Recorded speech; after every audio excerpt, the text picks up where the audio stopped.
Ladies and gentlemen, welcome to the first installment of the Dropouts Podcast. My name is Matty. I'm joined by my co-host JP and Sean. Boys, welcome. Let's go, baby. We made it. So good to be here. This is a project that has been, at least 3 or 4 months in the working. So it's good to finally sit down, be able to catch up and get things rolling. Shawnee, how you feeling? Mate, pretty pumped. Obviously, the first episode, we had a bit of a practice run last week, getting all the gear out. It is the first of the month. It is the first month of winter. Absolutely. And it's cold. This morning was fucking freezing. Yeah. Freezing. The boys got in a great session this morning, so yeah, ready to rock and roll. JP, talk to us. Yeah, good, bro. Good. Just hit a PB this morning. Always a good way to start the day. 5 kilos on my PB. I thought you were gonna put the wow. Yeah, good. Just happy to be here. Happy to be here. Well, it's an absolute pleasure to have you here, boys. Let's go. Surrounded by great company. Hit a PB this morning, which is always good. We're here on the Dropouts Podcast, here to bring a bit of light, shed a bit of insight on our journey, thus through the business life and through our personal life, and just coming together to just share our experiences and provide a little bit of insight into what it's like when you take the path less traveled. Yeah. I like that. Yeah, we even some of you might know we literally changed the name last week while we were recording. Mid-practice because we're all talking about each other's stories and we're like, oh, you dropped out. Oh, you dropped out. I dropped out. Oh, let's fucking what a name. Shawnee, give the people out there a bit of an insight as to your journey to where you are today and who are you? Who are you, Sean? Oh, that's an interesting question.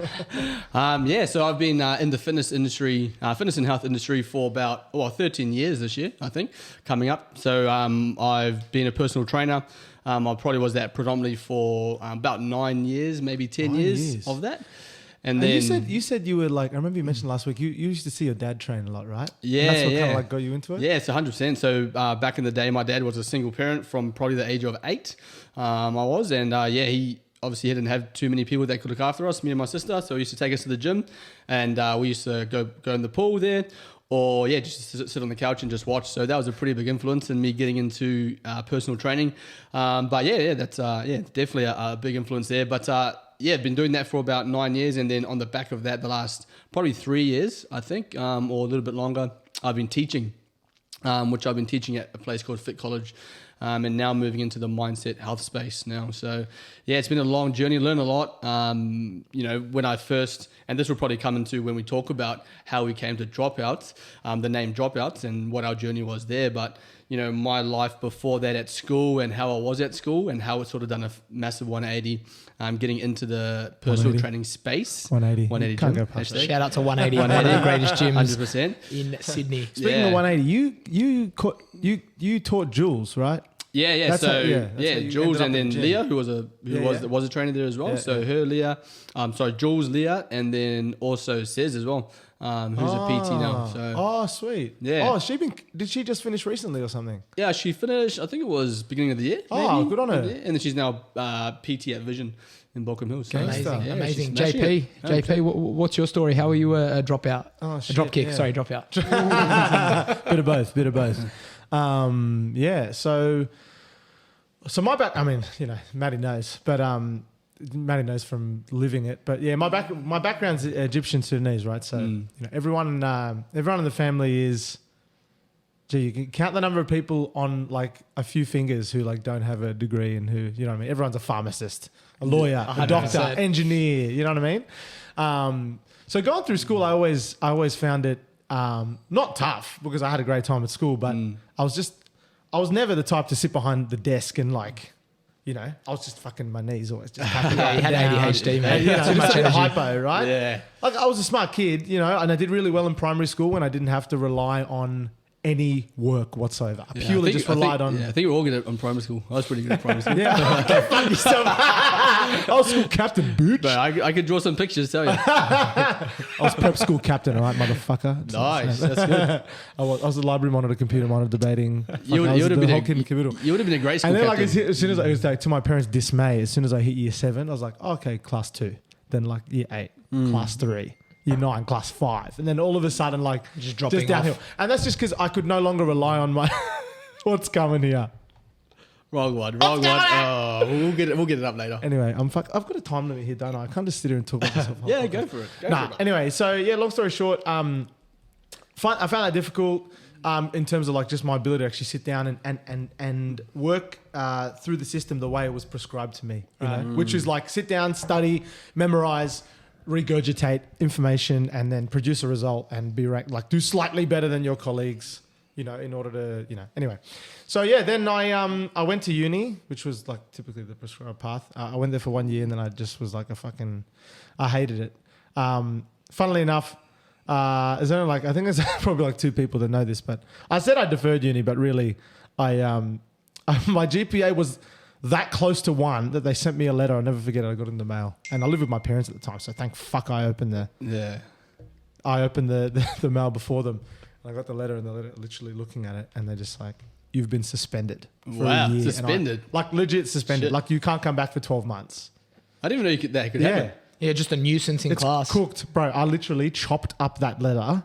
I shat myself first and foremost, but I chopped up that letter. No one had ever seen it. Do your parents know now?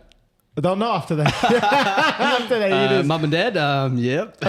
Following on from uni, then you were able to actually make quite a successful career and have proved the haters wrong. Yeah, so basically at that point, what choice did I have other than like to hit the workforce? So I was like shitting myself, applied for jobs, ended up getting a job in recruitment. Yeah, agency recruitment was a tough gig.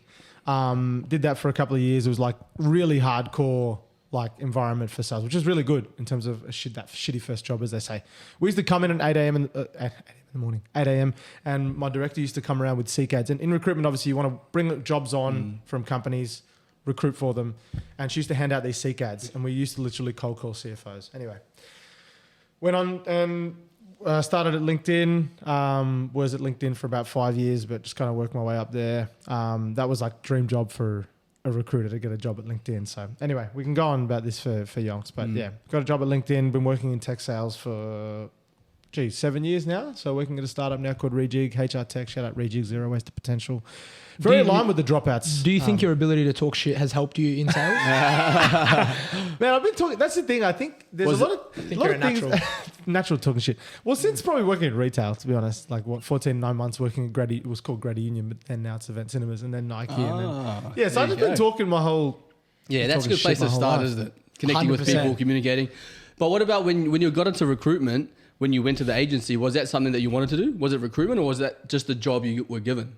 Oh, so when I worked, no. So at the time, I had a girlfriend at the time. Her sister was in agency recruitment, and she was like, "Oh, you know, you're a good talker. You like sales. You like HR and human resources. Why don't you give that a crack?" That wasn't like that was never the plan. I like fell into it right at all. Like that was never the plan. But once I decided that I wanted to move out of there into like a sales vertical role because I knew I was really passionate about sales and business development. So I wanted to move into like a purely sales vertical role where I wasn't looking after customers. I just wanted to sell. And that's when I was like, I'm going to list out these top 10 companies I want to work for. And LinkedIn was at the top of that list. I ended up like hunting down 4 or 5 recruiters from there. I convinced one of them to interview me and I'll never forget it. I think I mentioned this to you guys, but I remember walking into LinkedIn with like my red tie, like blazer, briefcase, thinking I'm some businessman. Right. I walk in there and I get to the lobby and I looked inside and there's like these software engineers and these other dudes just sitting on beanbags with their headphones and t-shirts on and they look over like, yeah, you were expecting something super corporate, walk in, black and white, you know what I mean? I didn't expect to be walking into like the Google lobby, like, you know what I mean? I didn't expect that sort of vibe, but I was like, oh, this is cool, I guess. I think I did that as well when I went for my first personal training job after I finished my certification. I went in like my best outfit and then everybody else was wearing their tracksuit pants and their shoes and I was like, oh, gee, I'm a bit out of place here. But yeah, that was my whole perception. There was like, no, I've got to dress well, got to look good, got to smell nice, etc. So yeah, I was the same as well. I think then as well, like there was this concept of like authenticity and just being yourself. It wasn't really a thing. It was like, fake it till you make it. Like be what you think they want. You know what I mean? Yeah. Which I think like is still true to a certain extent. But I think now it's like bring your whole self is much more encouraged. Yeah, it's actually gone completely the other way now with corporates because we're so accepting and there's fucking political correctness and everyone can come and be how they want. It's gone from being black and white suit, briefcase to slowly accepting people to be who they are. And now we've probably gone the other way now. And this is a bit of a controversial argument, but I think we've gone too far the other way where it's like, hey, come and be whatever you want. Identify as a dinosaur. Come right in. You want to be a guy going into the girls' toilets? You can do that. So that's one for if you guys are watching this on the shorts or whatever. Jumped on that. Yeah, but I think most people would agree that we've gone far the other way. 100%. 100%. But would say, for example, if you had another interview at some stage, how would you go? Would you dress up? Yeah, good point. No, I mean, for example, even like, if I was to be speaking with another company now, you know what I mean? I'd be pretty casual. You know what though? I mean, it's obviously for my industry, that's what it is. It's tech. I mean, for media, it's the same with you, right? Totally. T-shirts and I think it's all about authenticity. I think for me, I wish I was a good liar, I should say, but I think every time that I've ever led in with the intention of, not being honest or not being open and truthful, it's always come back to bite me in the ass. And that's something that I've done in my business and personal life, is leading with honesty and being open. And I think that often gets you the best result, because when you come in with, a cover over, people can see through it straight away. Yeah, and you feel rigid too. Yeah, you do. You feel weird because you're like putting on an act and you're correct. And trying to follow some sort of script. But on the other side of it, let's go from the other side. If you're a manager or if you're an owner of a business, what would you expect? Would you say okay, well, I'm happy for whoever comes through the door, or I'll expect them to be dressed in a certain way? No, I think depends on the industry, I guess. I guess it depends on the industry as well. But the other thing is that like, I think, we're all at that point now probably where this is, any sort of partnership or any sort of relationship from an employer, let's just talk in the job context now, but it's completely mutual. It's the same when, let's just say you're running a business and you want to bring a client on. I feel like now we understand like the concept of like mutual benefit. Like, so even if I was to go into an interview or whatever, a certain particular way, and someone was to go, oh, that doesn't sit right with me, I would be appreciative and I'd be like, yeah, okay, that means that's not right for me. Yeah. If that person this place is not right for me, like that about me, or thinks that I should be a certain way, then like, that's the wrong person, that's the wrong environment, that's the wrong place for me. It doesn't align with your values or whatnot. Exactly right. Because when I was doing management through my PT career, I would expect that high level of, I'd have a high expectation for someone to come in and dress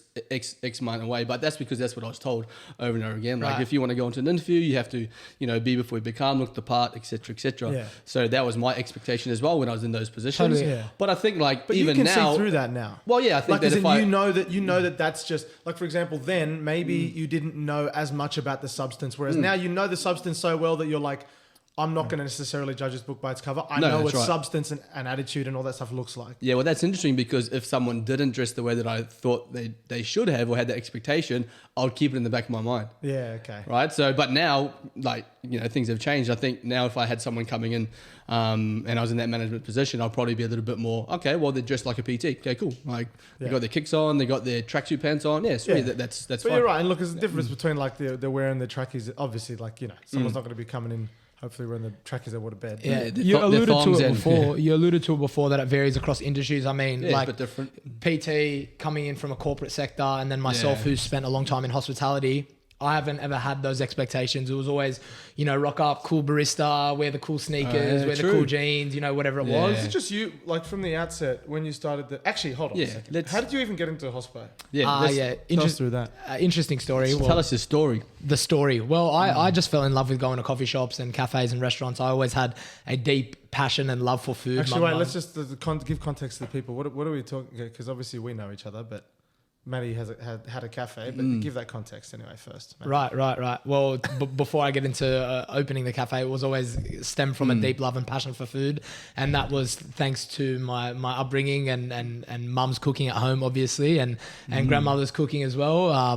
Come back from an Egyptian background, similar to JP, and mum's side being Syrian, always had great food growing up. Family was always brought together with food at the table. So I'm super blessed and lucky to have had that, I think, which, planted the love of food and hospitality. Growing up, you have guests come over, you have family and friends come over, you set the table, and that's just the love language. It's just how we show, hospitality and love towards one another. So it was something that came naturally. And I think that combined with the cool aesthetic interior design of cafes and just the vibe in general, I was always very attracted to that. So it was just something that, always piqued my interest. And having opened the cafe in 2020, we sold at the end of last year, but having opened the cafe in 2020, I didn't realize how long that was, you know, in the pipeline, because, you know, boys I was playing footy with and guys that I was growing up with were like, far out, man, I can't believe you went and opened that cafe. It was something that you always dreamed of. And I only came to realize that in the last couple of years. So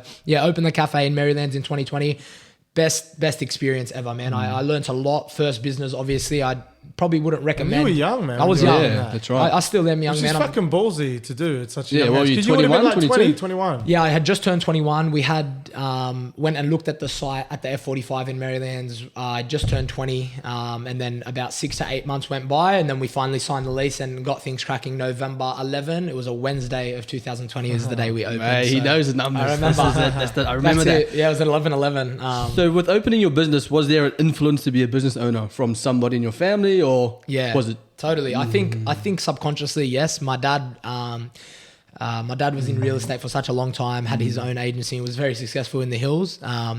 And my brother obviously got two older brothers, Michael and Rob, who I love dearly. Rob, super successful in his business, has a construction company, and just I think following along in their footsteps and just seeing how tenacious they were and driven they were and intrinsically, I guess, motivated to go out and pursue those things definitely had an effect on me. And I think, you know, just seeing that, you know, their success wasn't something that came overnight, pre-instilled in me the belief that, you know, if this was the first business that I ran and that it failed, I was never scared to take that initial dive and that initial step into doing that. And it's something that a lot of people, I think, struggle with, which is, you know, what are people going to say? What if it fails? What if it doesn't go right? I don't know what I'm doing. I've never done this. All those feelings are natural. And of course they came to me when I went to first open the business, but you silence those. You get up, you put your best foot forward and you try your best, and often good things come from that. So yeah, like you alluded to earlier, the business was definitely, I guess, around me and something that I wanted to pursue wholeheartedly. Absolutely. And that's important, eh? Like if you have that influence from such a young age, I mean, you opened it when you were so young. Yeah. So having older brothers, your father as well, that influence as a child is so important for whatever you might want to do with your life. So 100%. No, totally. Well, I just think, now when I look at, you know, younger kids coming up, I think, man, it's so important to have those right role models and figures around you that, you know, make you not scared to go and make those mistakes, and not being cradled by your parents to, you know, keep it safe, son, and don't take those risks. I think the only way that we learn is, you know, from falling down and dusting ourselves and getting back up. So yeah, it's important. Like even what did you call? Actually, even when you called it brother bear, I was thinking like it's good. It's important to have a brother bear. You know, brother what I mean? bear. Yeah, two older brothers, as I mentioned. Yeah. I think we went through a couple of names, and then That's a bad name. good by name. the way. yeah, just start with name. Brother Bear. I think after the name was conceptualized and we went with the branding and we drew up the whole logo and everything, Brother Bear to me is just like a friendly, warm figure. The logo for the shop, I've actually got it tattooed here. I thought you did. Yeah. Oh, is, nice. Is a silhouette. That's a fucking hectic logo. It's a silhouette of like a little boy holding a teddy bear, and then Wait, shall we change the podcast then? rest in peace. Brother Bear's done. We'll leave that in the Fly in the past. coop. Go on, yeah. But yeah, we're able to help a lot of people at that shop, which I think, you know, we're talking about, I think, success here on this podcast and what it means to be successful. And I think at least my definition of success, I think, has changed after having the business and then selling the business, because we oftentimes we define success as, you know, our income or the monetary or, you know, the physical things that we own. And having ran the business now, I think success to me is, well, what does success look like? Success looks like going to the gym every morning. Success is defined by the acts rather than the end goal. And it's the process rather than the end goal. If we're doing the things that, you know, a successful person does, then by doing that, we are successful now. And I think if you're going to kick the can down the road and say, oh, I'm not successful until I have this, I'm not successful until I've done that, then you'll never truly attain that success. And for me, success is right now, we are all successful by the things that we do, the people that we surround ourselves with. Yeah. And, you know, if you don't have that mindset, then I think you'll constantly be trying to attain something and you'll never actually and get I there. think it's all like relative too, right? Like I think that often the reason why success is an outcome for some is because that's just at what point of their life they're in, right? Like, I mean, if at this particular point in my life, you know, I've got a mate who just had his wife just gave birth, right? You know, at this point in his life, if his outcome is like, I want to have these things or I want to have this amount of money, that might just simply be because that is what he wants and able to live his life. So it makes sense that maybe his success is potentially defined by an amount of money that he potentially needs or wants to feel comfortable in his life, you know? So I think it's all, like, it can be relative, which is why, like, you know, a lot of the time, and I feel like that definition changes all the time, right? Like, totally. I feel like my definition of success probably had absolutely nothing to do with money. What is When I your was making definition a of success?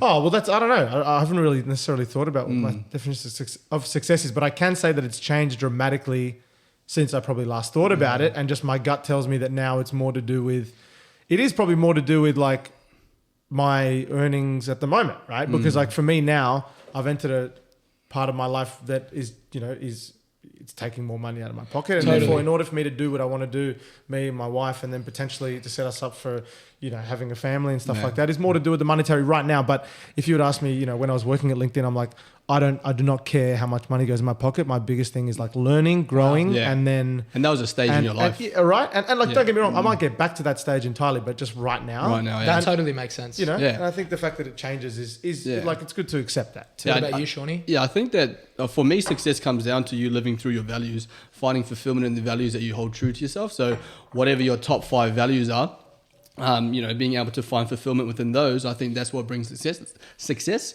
So for example, in my office at home, on one of my whiteboards, I have my top 5 values and I have my top 6 strengths. And I find that when I live through those, I find massive fulfillment. And then at the end of those, I'll find that success. And the hard thing about that though, is people, they look for their values, and you do this a lot in corporate and in work, like, oh, what are your top values, etc. But people don't actually know what they should do with them. Okay, well, here are my values. Okay, well, great.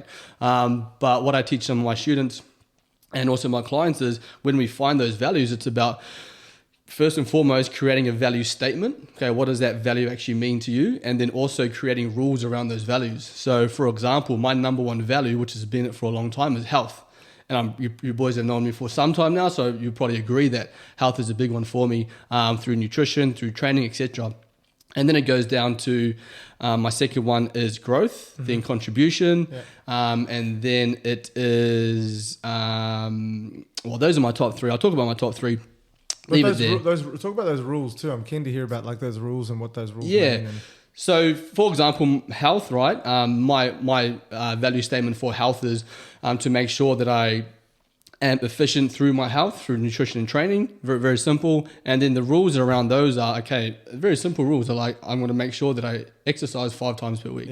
I'm going to make sure that I eat 90% of my food is nutrient dense, not energy dense, and so on and so forth. So when you find these values, whether it's top 3 or top 5, you have to create rules that you're going to follow so you can find that fulfillment. So you can actually implement them. Yeah, that's great. I think sometimes it looks like we've just got these goals up on a whiteboard and without having those rules surrounding them. I mean, I don't take that approach, but something I'll probably start doing because I love that is actually making sure that it's, you know, achievable and not just some far off. Because so many people wake up and they're like, you know what, start of the month, we're going to start training this week, or I'm going to start taking my health seriously. But when you start to unpack that, what does that actually look like in your day-to-day life? I mean, they could be rules or expectations. If people break those rules, like what does that say to you? And people you've worked with, or even for yourself, like have you ever had, I guess, those values that you'd set, maybe not yourself, maybe a client or whatever, values that you've set, and then you've gone and seen that either you've broken them or someone's broken them consistently. Does that mean you've either got to be stricter on yourself or potentially that's not your real values? Yeah, that might not be your real values, or, you know, and again, you can do tests and stuff like that online to find your true values, and it's hard to sit there and just come up with your values because there's some that you might miss. Okay, so when you go through your values test, or when you're looking at those, obviously there's different types of questions that can come up with the values that are true to you. But when I look at those values that I have, my top 3, I'm like, 100%. Those are 100% my values, like health, growth, contribution. And again, you know, with regards to how I was at school compared to how I am now, growth probably wasn't something that I was big on back then. And I'll go through my dropout story later, but now it's so massive to me. I'm reading, doing courses, all those sorts of things like that. So how it sort of works is, you know, there's 4 things that we look at. So number 1, there's stories that we are given as we're children. So between the ages of 0 and 7, you know, by our parents, by our culture, by our religion, by, you know, society. So these stories dictate our beliefs. So those beliefs link into our values, and those values link into our identity, and then that's our behavior, right? How we actually behave. So when we look at goals, for example, if I have a goal that I want to try and achieve, if my beliefs and or values don't align with that goal, I'm going to unconsciously self-sabotage. That's right. And this is what happened. Okay. This is what happens with people all the time, right? They have this goal. Yeah, I want to do X, Y, and Z. But because their beliefs and values don't align, they self-sabotage. So unconsciously they do that, but consciously they give themselves shit about it. Yeah. So like, oh, why can't I do this? Why can't I get up at 5 a.m. and train? Yeah, What, okay. you know, and then there's just this cycle that goes and goes and goes. And this is the big reason why people aren't able to achieve their goals, because their identity doesn't align with it. Right. So what I do with my clients is I go, okay, well, let's figure out what these stories are. And that comes back to people being self-aware of who they are. Totally. That's the biggest thing, like curiosity about who you are. Because we're always looking out like, oh, who's that person, that Yeah, person. yeah, And we're yeah. judging, Never we're looking judging in. everybody. Never And I'm not looking. saying like, again, people are like, don't judge yourself. Yeah, like look yourself in the mirror and be like, okay, let's get to reality. Yeah. Let's look at it. And then you can obviously go from there. Even in that Can't Hurt Me, I started listening to David Goggins' book, and he's like if you're fat, look in the mirror and say, I'm fat. I need to Yeah. lose weight because it's really unhealthy. If I'm dumb, say, I'm dumb. I need to study. I need to get smarter. Yeah, and it's it's good, not yeah. because you're just trying to beat yourself up. It's because you need to come to the terms with what the reality Yeah. of the situation Yeah. is. You know? So get that reality and you can bounce it off from there. But then again, like you have to figure out those stories and where they came from. So what was your upbringing like? Because the most important part or the most important time for us is between the ages 0 and 7. Yeah, it's That's when you form your we're core more beliefs. influential. When you It's very form good. your It's core the beliefs. developmental stage Yeah. in terms of in child psychology. Childhood. They always talk about that. Yeah. Well, you so see for this- me, those values are like, that's why I looked at those values and those are really important to me. So I can find that fulfillment and success, I guess what we're talking about. Yeah. And again, like still working on them as you do daily, but yeah. Yeah, no, I love that. And Sean, I'm going to pose a question to you in a little bit, which goes back to that story about reading and your upbringing, if you care to share that, because you've shared that with me a little bit earlier, and I think it'll be a great story for those listening about the core beliefs that we form when we're at a young age. And I just think it's crazy how those subconscious patterns are instilled in us between the ages of 0 and 7, how we believe about ourselves and the things that are, I guess, drilled into us when we're younger. You see it a lot with really smart or really good looking kids. I went to school with a kid in primary school, and he was just one of those kids, smart at every subject, gun athletics day, One of my mates strong like in that. the gym, really good looking, good with all the girls. And then as he started to get older and we moved into high school, we actually moved from the same primary school into the same high school. I started to see him need that validation from others. And because he was so used to that validation externally, that as he started to grow and as he started to get older, that starts to wear off. And you see that as well with, young or pretty girls that are in the popular group, and that they don't have that attention there to grasp from anyone anymore, and they struggle going into the future. Whereas, And they try to find it from other things. they try and might find it not be from other resourceful, things. right? Definitely not. And that's potentially men and women. men and women, but Yeah. we're speaking, I guess, generally across the board here. And then that's where you fall into addiction. You look into to other substances. For me, it's my relationship with God, my Lord and Savior, Jesus Christ, so that I can look to Him to be a role model for me, so that I can, go and find wholeness and fulfillment in Him. JP, did you ever have any of those stories growing up where it's like, you had these core beliefs that maybe you needed to unlearn, or maybe you're still on that journey now? You know what? I think for me, growing up, especially when it comes to things like accepting who I guess accepting who I am and being, being myself. I was always the type in high school, I was trying to, in year 7, year 8, I was like trying to get in with the Aussie kids, I used to wear like all the skate brands, like Etnies, Globe, had the skate shoes, and I was trying to get in with the, with the Aussie crew. Yeah. And like, they were like, a little bit like not accepting. And then I had my cousins ripping into me for like, what the fuck are you wearing all this skate like that for, too. man? You know what I mean?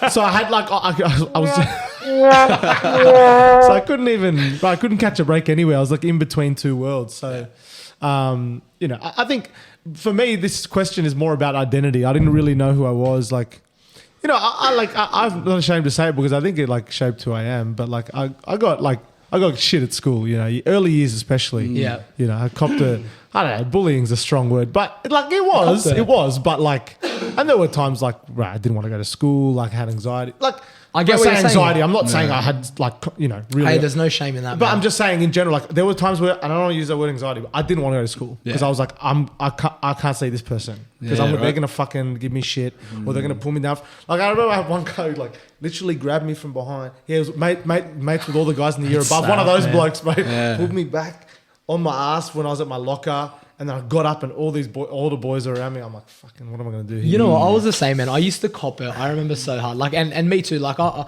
was a little shit, man. Year 7, year 8, even started year 9. I think as I started to get older, I started to outgrow it. But I was just a dickhead. I was dealing with a lot of things at You had home. older brothers too. You're like, I had older I don't give a brothers. fuck, my brothers will bash you. Yeah. My brother bashed me. Flagpole 3 I could bash someone else. come bash you. No, man. I there was like one kid in particular that I used to give it to. He's actually a good friend of mine now. But I just remember looking back at like those things now, and I often think about the type of person that I was, and I was just like, I was a little bully, man. I was a little prick, and I think that was to do with my upbringing and certain It was things. Maddie. We went to the same school. It was Maddie. And he pulled you down. But alternatively, I used to cop it from the older boys. I was a pretty big kid, man. I was probably the same height that I am now back in year 6 and 7. And Spewing. So everyone else started shooting up around you. all the year 9, year After 10 that. kids when I was in year 7, I used to walk through the yard and they used to be like, hey, fuck this kid. He's like a really big kid. And they used to just give me shit, and I could handle it because I was a tough kid. But I think inside it used to hurt, man. I used to walk around, and now as I've grown older and I see, even when I'm up at Castle Towers or I'm up at the shopping centre and I see, someone picking on another kid, it hurts, man. It's not a good thing to be, and it just shows that signs of insecurity. And I think when you're wholehearted and you're confident in who you are, then you don't need to go put that shit on anyone else because you're worried about yourself and you're worried about your own path. So, and that's the thing you have to watch out for as well. Like, I'm not saying obviously bullying is not good, like 100%, but one of the coaching principles one of the 3 that I try to teach is everybody acts in a certain way for a reason. Yeah. Like, there's always a reason behind it, right? Like whatever it may be. And for boys, because at school, bro, we used to like throw each other's bags on the roofs, push each other in the bush. Like, we used to do dumb shit, right? Like, and then you go to the principal's office or your teacher, whoever, and they'll sit you down and you go, oh, why'd you do that? And you'll be like, But really, the reason why is because you want to make your friends laugh. You want to be in the cool group or whatever it was, and we act out in those ways. seeking validation. Seeking but also validation, to put so- yourself up, you know what And I the mean? pecking order, whatever it may be. Yeah. And that's school, right? You're jostling for like, finding yourself in your group as Just well. a social Yeah. But I was literally I was a smart ass. Like, I was a natural born smart ass. I was quite small growing up. But Still are, mate. well, yeah. No, he's the biggest guy in the fucking gym, is what I'm saying. But like, even though I had a dad that was big, like that always had that protection, I thought I did. But I was like all the older kids, I would always get dead arms from them because I would be smart ass, I would be cheeky, but because I was pretty quick and I was pretty agile, I'd always run away. Yeah. But then when they caught me, then it was like I copped it. But and that was I didn't see that as bullying. I was the one that was smart ass. I was, So I think there's a fine line between bullying and I guess it's all the intention. I think when you're throwing kids' bags around or you're messing around or you're calling someone a funny name, I think if it's consistently drilled in someone, that's when it probably constitutes bullying. But when you're having a laugh with your mates, and that's just the nature of the schoolyard. It's probably how it's received. It's fucking puberty, man. It's puberty. It's when you're 14, 15 and I can you're... intend not to hurt your feelings, but if I'm just chucking your bag on the roof every But I don't day, even- you're going to be like, fuck, spewing. But would you think that even if you were a bully at school, even in your adult life, you would probably look back at it and be like, man, that was probably... Bro, there's one guy who I know now, I'm friends with him, and he used to do that shit. And whenever, bro, it's actually funny because we're in a group of people, and sometimes I'll be like, it's funny because I'll call him out, but then I'm like, am I bullying him back right now? By saying like, Turn this the guy tables. bullied me. And I'll be like, this guy bullied me in high school. And then people will be like, oh, fuck. And then he's like, no, I didn't do that. I wasn't trying to like... I think a lot of the times you'll see bullies that have, grown up and they had such dominance and, a presence on the playground or in classrooms. And now afterwards, they've dwindled. They haven't got that ecosystem where they're validated. A lot of them have like changed too. Yeah. Right? Like everyone, some might I've take it seen into the some of them. adult. Some might take it into the adult life. Some might change. But I think even when I got into like being into year 11, year 12, like maybe I took, and I think it's all a product of your environment. But when you're potentially somebody that is bullied or whatever, you might get into that position of power, and then you start to do that as well potentially, maybe. Yeah.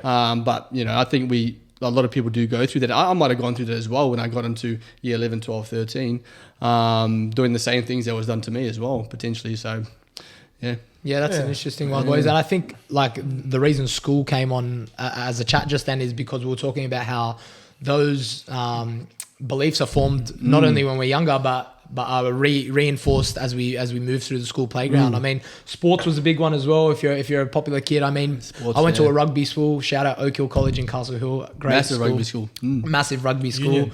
Yeah, big rugby union school. And I remember even like, playing in the first 15 and playing the second 15. I wasn't consistently on the first team. I was a rugby league player by background, and then trying to come in and learn the game of rugby was quite challenging. Yeah. A little bit more technical in the ruck, and there's a little bit more going on instead of a simple play the ball. But yeah, I just remember looking up to those year 12 kids when I was in year 7 going, man, that's the epitome of what a cool guy at school is. Dates the pretty girls, captain of the first 15 side. And it's funny how, again, like that's what defined what success was when I was younger, and now I'm moving up, going through life, and success, that definition of success, as you said, is constantly changing depending on the stage and where you're at in life. So interesting there. Yeah, 100%. And I think also like the movies that were around those days back in the 90s and stuff, Yeah. it was like the prom king, prom queen, the football star, and obviously it's from America. Remember Like the Titans and- we watch those sorts of things. Great movie. But I think like looking back now, I'm like, bro, I wish I was the smart kid. Totally. Like, like how my values have Always in changed. hindsight, Like, that always always in happens, hindsight. yeah. 100%. But I think as well, I you're- wish I learned more. I wish I put more emphasis in school, etc. Not so much because there were things that I wanted to do there. Like, I don't like math, science, and all these sorts of things like that. But if I could really get good at doing the work, being consistent with doing work, sitting down, working at a problem solving, etc., then I could have been better earlier on, coming out of school. When I was, like you were going to ask me about the reading, but Yeah, please fill us in on that, Shawnee. So what's the go there with the whole reading story? yeah, it sort of links into that story as well. Like I did a post about this on my Instagram, but when I was, I read 2 books at school. So 2 books. Your whole school Like life? whole school life. Like I Wow. probably read books with my parents when I was a kid, yeah. but I only read 2 books. One was the Da Vinci Code, which I don't know how I read that, but I That's did. a and great book, by the way. Yeah, it's a great book. But then I read another book. I can't remember what it's called.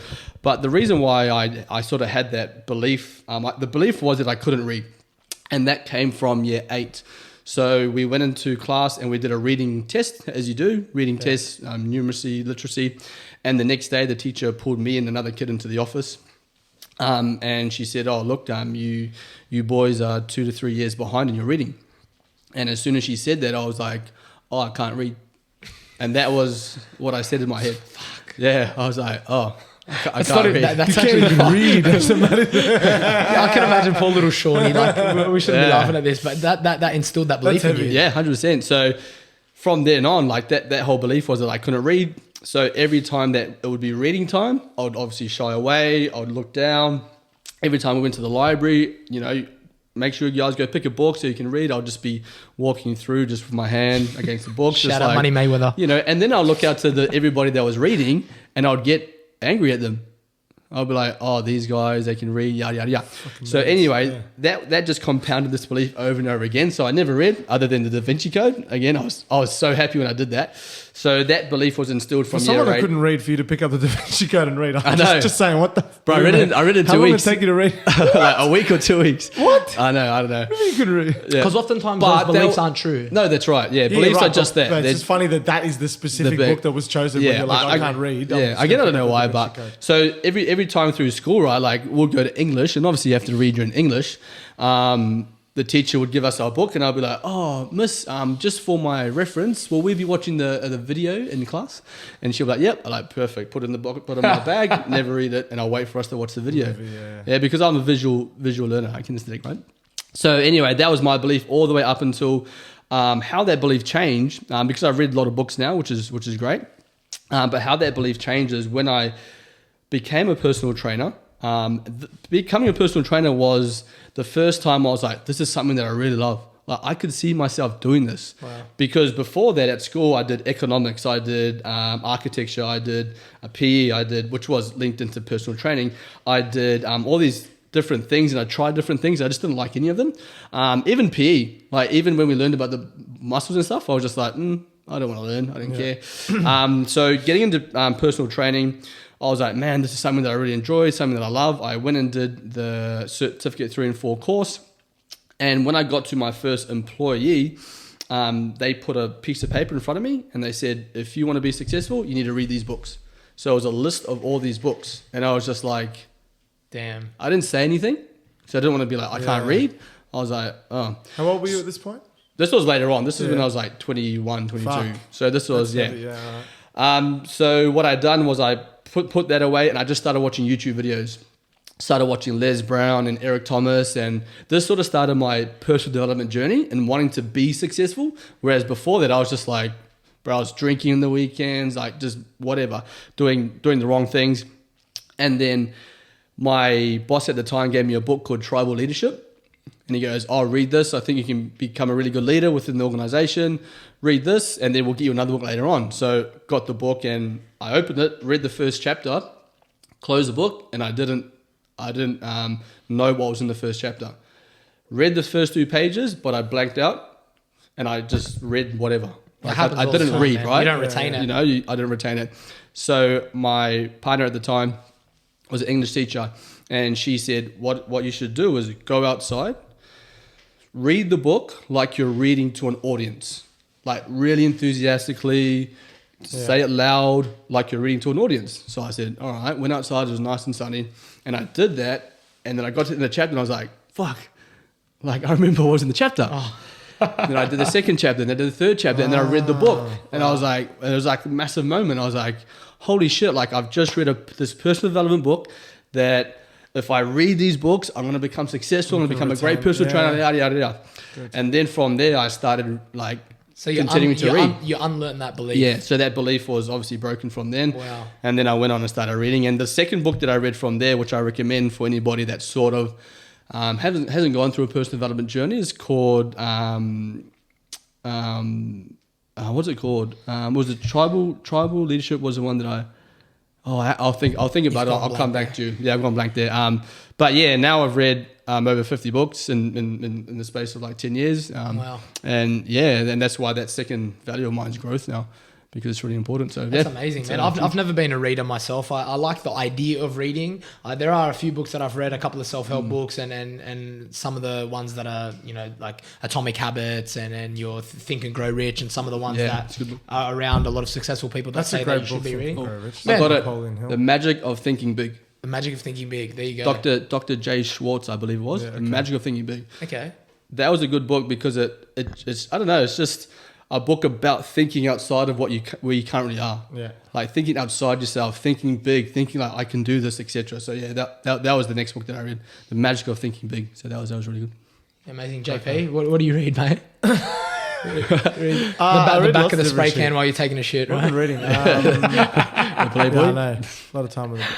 Shout out the 180 family. My Kindle's my best friend. Yeah, you do Kindle, don't you? Yeah, I do Kindle because I like highlighting stuff and then going back and looking at it.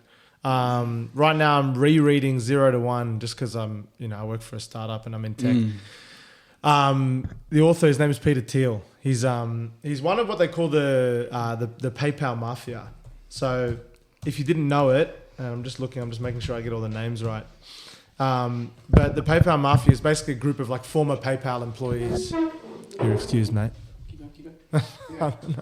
Yeah, former PayPal employees and who've like basically founded or developed like companies. So for example, you've got Peter Thiel, who founded like Palantir, who's listed on the New York Stock Exchange. You've got Eric, what's his name?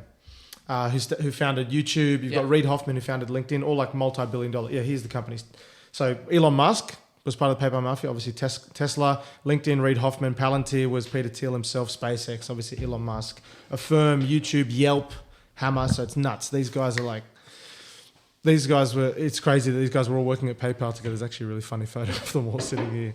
And I'm rereading that book, and it just talks about like what everything about startups. It talks about taking the world from 0 to 1. It talks about how like we're in this generation now where we have so much, we basically feel like we've conquered everything, because he's basically saying, well, because there's no more spaces on the map, people feel like there's no more new frontiers to explore. Right. Therefore, there's almost like this natural like thing that's happened where everyone's gone, oh, well, there's no new places to explore. Therefore, there's no new frontiers to explore in terms of technology. And he talks about how like when people come to doing stuff in business or in life, they should be looking to take the world from 0 to 1, not from 1 to N, which is what he's just calling like, for you to go and take more of an existing market is going from 1 to N. From you to go from 0 to 1 is for you to literally change the way, a chat GPT or something, the way that the world is done. It's Which obviously is often where most of the growth happens, between that 0 and 1. And like you can refer back to people's lives and like taking that first initial step, you know what I mean? And then taking that first dive. Yeah, and he just says like that's the way that the world is going to transform. And he said like basically,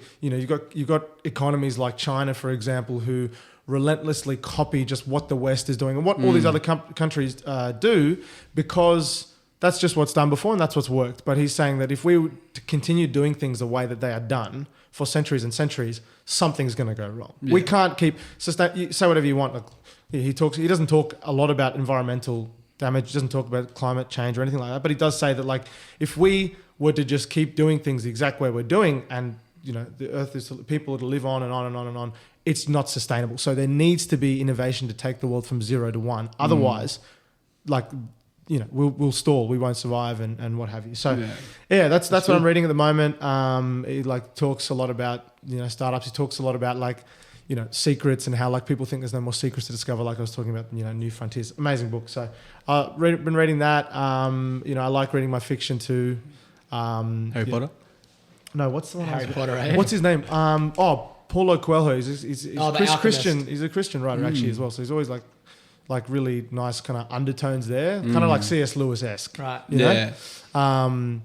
He's a great author. So The Alchemist, The Devil and Miss Prim. So there's a lot of like religious undertones. I think a good point you made there is the second time you're reading it. Second time I'm reading it. Yeah, I think that's a good point. I think like when I first started reading, I think my whole focus was reading books, just reading books, as right? many as you can or whatever. Yeah, and I think people will do that because obviously, Bill Gates read 20 books a day or whatever it may be. But I think it's important for people to do what you've done and read a book, immerse yourself in it, but then come back to the book and then start to take notes and then start to implement the things that you find in those books into your life. Whereas if you just jump from book to book to book to book, it's going to be hard for you to implement those things that you need to. But, well, Maddie, why don't you tell us about your dropout story? Let's get back to that because JP told us about his letter.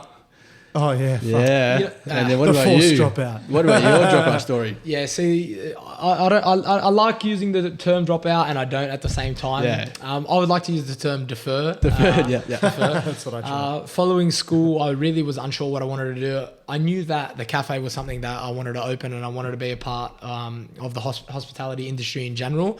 But just by a means of getting to that stage, I didn't know how that was going to play out.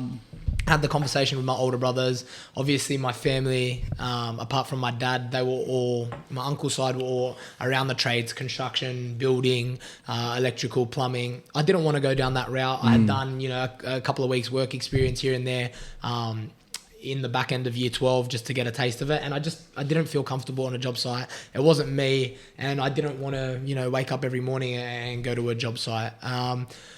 I decided to go to uni. I studied commerce and marketing. I enrolled and I had a great time at uni. It was awesome. The reason I went to uni was so that I didn't have to start that 9-to-5 job, and it would give me a little bit of time to work at a cafe part-time and to go through uni. Went through uni, first semester, flying colours passed, and me and two mates went on a trip to Bali. Had the best time ever, 18 years old, running wild in Bali. Obviously, just standard lads trip, lots of drinking, lots of partying. And I got back to the airport in Denpasar, and I was like, man, I don't want to go home. This is awesome. I had that taste of freedom, that taste of exploring, another country, something foreign, something new, something exciting. And I remember just being there like, damn, man, I want to go back. So I booked a trip pretty much like that same day that I was in the airport back. And I had met a lot of solo travelers while I was over there. Amazing. Just people that were out exploring the world by themselves. So I booked a trip by myself to the Philippines, went for the Philippines for 3 weeks, and then Bali again on the way home. And then through the course of uni, I would save up at a coffee shop, go overseas for a couple of months, come back, go to the next semester of uni. At the end of that semester, travel again, all around Southeast Asia, Vietnam, Thailand, Cambodia, Philippines, Japan. Really lucky like that. So I like to think that I got a lot of things done at an early age. Like you did. 100%. Yeah, traveled and opened the business. But through uni, I had about 6 months, maybe a year left on that degree of the commerce and marketing degree. And then the opportunity came to open the coffee shop, and I just was like, man, Brother Bear. I was like, man, the opportunity was here. It was there for the taking. the idea of going back to uni while I knew there was an opportunity to go actually pursue my dream of opening the cafe was there. There was no questions. Mum was upset about it. She was like, come on, go finish Habibi, go finish your degree. You're so close, Habibi. You're so close. So close, go finish your degree. And then, yeah, man, opened the cafe and ran that, thank God. And, now I've got, like I said, 6 months to a year. If I ever go back and finish that degree, we'll see. It's You're not, off the podcast. He's going back, man. Yeah. We'll get a new dropout. We're looking for a new dropout. He's going back, Mum. He's going back. Mum, it's good. This is my belief. Again, everyone's entitled to their opinions. I think unless you're using your degree to practice, i.e. you're a doctor and you need to get your medical degree to practice, or you're an accountant, you need that ticket to go practice accounting. Yeah. I just think I learned more running my business in the 2.5 years than I did at the 2.5 to 3 years that I was at uni. And that just comes from experience. And, even here on the podcast, there's things that I want to, have my input and say, but I also want to be reserved and, I guess, not put my input on things that I haven't had experience with, because I truly believe that, your credibility just goes down if you're talking about things that you haven't actually done. Hopefully I can learn off guys like you. You've done things that I haven't done, and you've done things that I haven't done, and I've done things maybe that you guys haven't done, and to be able to learn and bounce off each other, bounce ideas off one another, I think is the whole foundation of why we started this podcast in general. 100%. But I think also to your point about speaking on things that we haven't done, I think that everyone gets that imposter syndrome. I think it's very common, right? Even for us to sit here right 100%. Now, and with all due respect to us, talk about business and success. Who the fuck are we? But totally, the point is that this is stuff that is, people get so afraid to talk about because they think, who am I to talk about this? But again, it goes back to insecurity. It goes back to insecurity. I'm afraid of what that person's going to say. But also, everyone's so caught up on what has this person achieved, as opposed to why don't we all share our journeys and what we are doing, and maybe that will help people, or maybe people will just like to hear that. Oh, you know what? These guys, they don't necessarily think they're fucking Bill Gates or anything, but they're sharing their stories, and that gives me the confidence to go. You know what? I'm comfortable doing that, or maybe. I might try something new, or 100%. Maybe I feel comfortable talking to people about it. Because there's a lot of people out there, at the end of the day, like you said, we're such an outcomes and results focused society, especially when it comes to a public forum or something like that. When in reality, the journey is something by far and away is the most important thing when it comes to developing. And you were just talking about Paulo Coelho. The whole premise of that book, The Alchemist, is to enjoy the journey rather than And what's that quote? I'm going to misquote it here, but the man that loves walking will enjoy the walk rather than the destination. Get it up there. You know what I'm getting at there, but I think also on the podcast, we're starting this from a place of we're not sure. We're just coming on. We're trying to give our experience and expertise in whatever we know. So we've got to be able to say the things that we know, because our audience, for those of you out there, they might catch something. For those of you out there, they might catch something that might really hit them home from our own experience. So I think when we look at, being an imposter or having that imposter syndrome, and that's something that I've had 100%, put my hand up to that. I think that if we can sort of break through that within this podcast and, even have the confidence to say, yeah, I've done that. This is what I have done. No, I still have stuff to learn. Or I've tried that. Or I've fucking tried that. It's the man who loves walking. Oh, test him. Does he know it? Walk. Let's start again.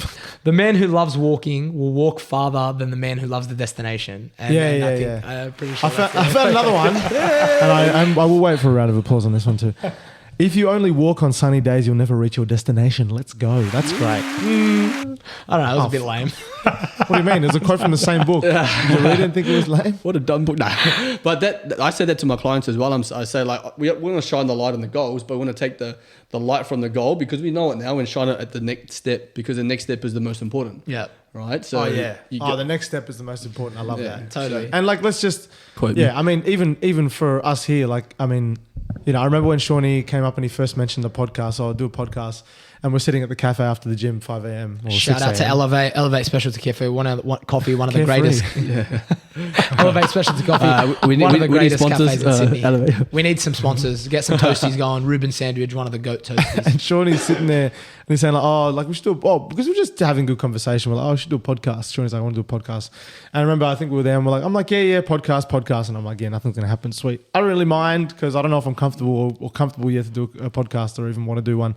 And then Shawnee comes the next week and he's like, boys, I bought the deck. Yeah. I bought the deck, We which bought is the- like what bought the you're gear. looking at And right here here. we are 3 months later. And then he's like, go buy your headphones. And I always just say this, but Shawnee, obviously very action oriented, if nothing else, the most action oriented person I know. And that you saying like the next step is the most important one. I think that's one thing that like a lot of people get hung up on. It's even me. Like I think so much. Everyone thinks so much, but I think so much, and I always think about the big picture and the long term goal so much that I think about what can get in the way as opposed to just taking that first step. Just take the first fucking step, man. Alex Hormozy removed talks by about it all the action. time. He said it takes 20 hours roughly to learn a skill, but people often put off the first hour for years and years and years. You just got to get stuck in, man. But I also think that people with skills that they're trying to learn, they expect themselves to know it straight away, as opposed to failing, trying again, and then acquiring the skill over time. Totally. As opposed to just going, oh, I should know this skill now, and not sort of saying like, okay, well, if I don't get the skill straight away,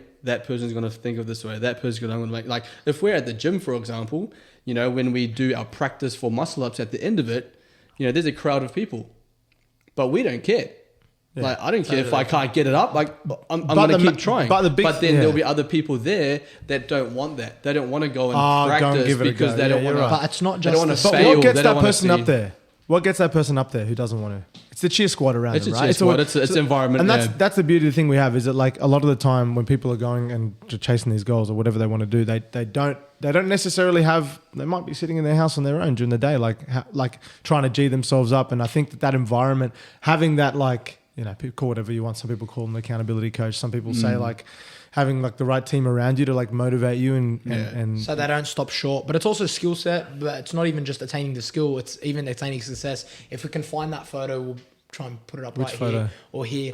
There's a photo of two guys, one's on top, one's on the bottom, and they're like digging for gold. They're digging. Yeah. They're digging. I didn't know where you were going. And that guy, he stops guys, just one short, on and he's bottom. like, "Fuck it, I'll turn it around." And the other guy just keeps on going, and they're both at the same point. It's that consistency. Totally. Yeah, and that's the thing. Like, there's the 3 questions that you can ask yourself, right? Like, number 1, are you good at starting things? Number 2, are you good at maintaining things? Or number 3, are you good at finishing things? And you'll probably find that most people are good at starting things.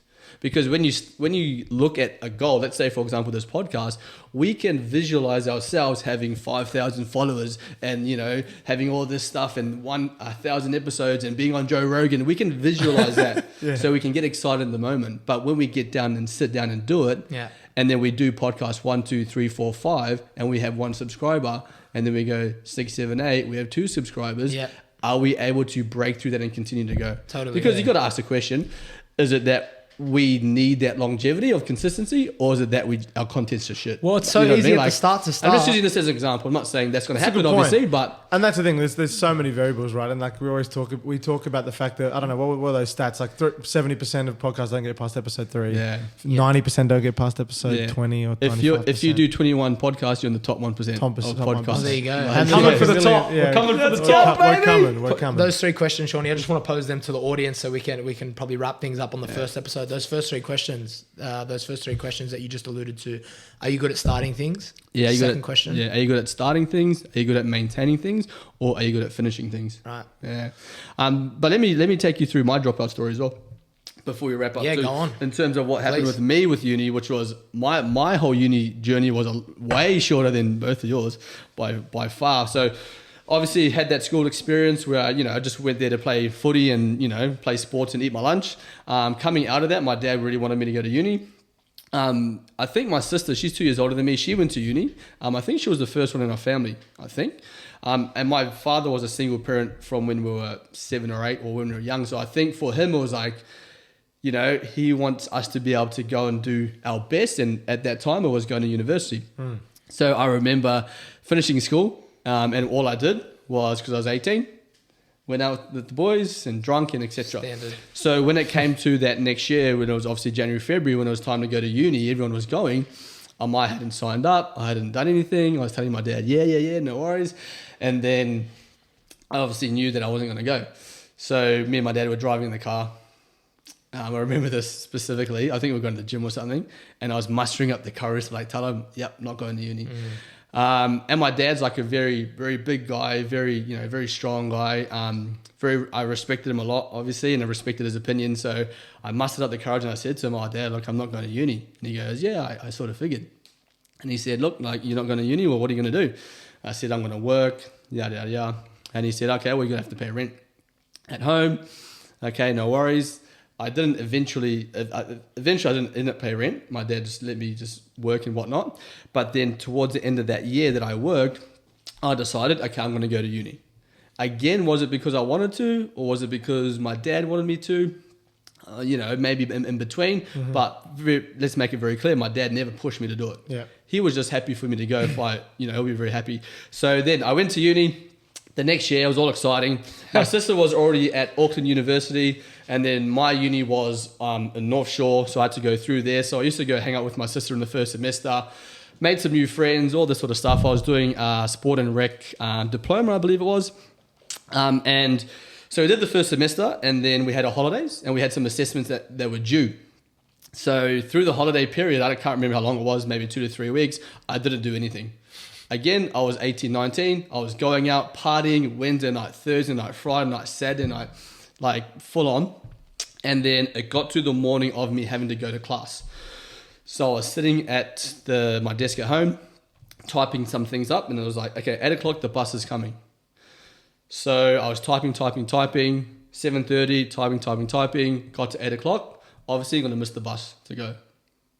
Then I made the decision right there and then, I'm not going to uni anymore because I missed the bus. That was the catalyst. That was the catalyst. That's a hectic story. And then I didn't go back. So what was the degree? Why'd you drop out of it was uni? a diploma in sport and rec, or bachelor in sport and recreation. Yeah. And then you can go on to physiotherapy, or you can. You got to make the bus PE. first, mate. Yeah. Yeah, 100%. So that sort of shows you just that my mindset with regards to learning and growth. And again, in that period between then and I moved to Australia the year after, in 2008. Moved to Australia, and then that was just obviously a big time of me just partying and being young and not having responsibilities and being an irresponsible person, like actually quite immature. 2008, just starting. Damn, how old are you, Shawnee? Just for the record here, let's go through Shawnee. So I'm 35, 36 in Fuck, October. he looks good for 36, man. Jesus. Yeah. Man, JP? looks good. 30. 30? Big 3-0. 23 here, so youngest. So we've When got are you 24? When are you 24? June 10. Oh, June 10. Oh, soon. Queen's middle of birthday winter. long weekend, that's it. So we've got getting quite a old good. now, huh? Getting old. Didn't want to put it on you, Shawnee. Just thought we'd be No, yeah, transparent 100%. here. Yeah, 100%. So that put was it- you put it on him. that was it. Yeah, you dog. Fuck, he looks good though. So that was a dropout story. Single? Yeah. Yes. Single. Oh, there's a bit of a break in the voice there, eh, Shawnee? Yeah, single. Single, JP? Married. Single. Married, no kids. Yeah. Single as well, guys. Single. Ooh, all right. At me. Nah, jokes. Yeah. and that's really how we came with the dropout story. So this is what we talked about in our practice. Yeah, that's right. So Maddie went, then JP was like, oh yeah, me too. And then I went, and then, oh, hey. Wow, changed the name geez, on the spot. let's go. That's pretty good. Well, guys, thanks for joining us on the first installment of the Dropouts podcast. We hope you enjoyed it. Thanks for bearing with us. And if you made it to the end, be sure to jump on Apple Podcasts, Spotify, YouTube, TikTok, Instagram, Facebook, all the socials. We're there live. We'll be recording once a week at this stage. So tune into the next episode. We appreciate and love you guys all. Shawnee, anything? 100%. Thanks, Fam Bam. Episode number 1. We are going for 100, 200, 500 episodes. So we're going to be here for the long haul. To the moon. Longevity, right? That's what we're looking for. So yeah, looking forward to the next one. Love it with the boys. And If you have any questions, make sure you send them in the Again, DM. questions, feedback, anything. Yeah, questions would be great. It'd be great to have some topics to talk about that the people want to hear, all three of you. Yeah. And in the next couple of weeks, we're definitely looking at probably getting some hosts as we move through some episodes. Some guests. Some guests. Yeah, some guests, yeah. So shoot us some recommendations. Love you guys. Thanks, Kane. Let's go. Dropouts, baby.